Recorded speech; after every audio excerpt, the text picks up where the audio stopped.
ఏలూరు జిల్లాలో గిరిజనులు చేపట్టిన పోరుబాట రణరంగంగా మారింది. ప్రశాంతమైన జీవితం గడుపుతున్న తమపై నేవీ ఆయుధ డిపో వద్దు అంటూ తీవ్ర స్థాయిలో వ్యతిరేకిస్తున్నారు.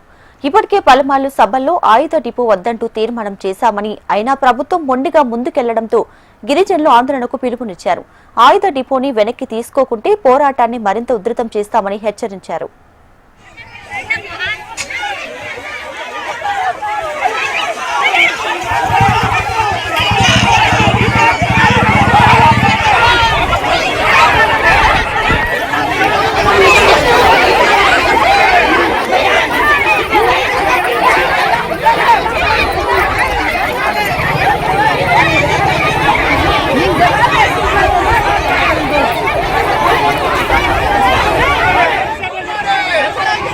ఏలూరు జిల్లా జీలుగుమిల్లి మండలం గిరిజన ప్రాంతంలో 1166 ఎకరాల్లో నేవీకి సంబంధించి ఆయుధ తయారీ డిపోని ఏర్పాటు చేయడానికి భూములు గుర్తించాలని కేంద్ర ప్రభుత్వం నిర్ణయించింది.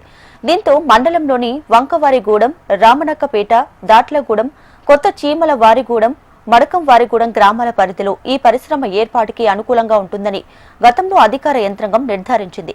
నేవీ ఉన్నత అధికారులు వచ్చి ఆ భూములను పరిశీలించారు. 2023లో అప్పటి వైసీపీ ప్రభుత్వం గ్రామసభ నిర్వహించగా నేవీ డిపో ఏర్పాటుని గిరిజనులు, స్థానికులు వ్యతిరేకించారు. దీంతో అప్పటి ప్రభుత్వం ప్రజల అభిష్టానికి అనుగుణంగా ఆయుధ డిపో ప్రతిపాదనను నిలిపివేశారు.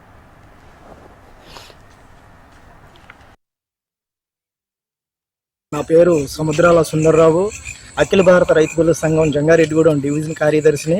ఈరోజు ప్రజావాణిలో జీలుగుమిల్లి మండలంలో ఏర్పాటు చేస్తున్నటువంటి ఆయుధ కర్మాగారం ఏదైతే ఉందో వంకవారిగూడెంలో, దాన్ని వ్యతిరేకిస్తూ కలెక్టర్ గారితో మాట్లాడటం జరిగింది.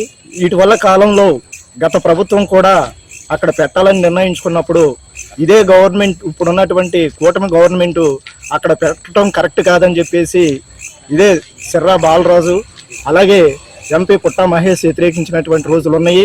కానీ వాళ్ళే ఇప్పుడు మళ్ళీ దాన్ని ప్రైవేట్ చేస్తూ అక్కడ పెట్టాలనే ఉద్దేశంతోనే భూసేకరణ చేస్తున్నారు. ఈ 170 చట్టం, పేసా చట్ట గ్రామ సభల మీద తీర్మానం చేయకోకుండా వాళ్ళ సొంత ఎజెండాతో ఆ భూసేకరణ చేస్తున్నారు. గట్టిగా ప్రజలు వ్యతిరేకిస్తే ప్రజల మీద నిర్బంధాలు ఉపయోగిస్తుంది గవర్నమెంట్. అంతేకాకుండా మీకు ఉద్యోగాలు ఇస్తామని చెప్పేసి బూటకు మాటలు చెప్తున్నారు.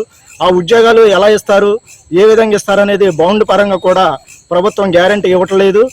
ఈ ఆయుధ కర్మాగారం ఏదైతే ఉందో దాని భూసేకరణ 1160 ఎకరాలు భూసేకరణ చేశారు. ఇప్పుడు వరకు డోనల్ సర్వేతో ఇంకా భూసేకరణలోనే ఉన్నారు.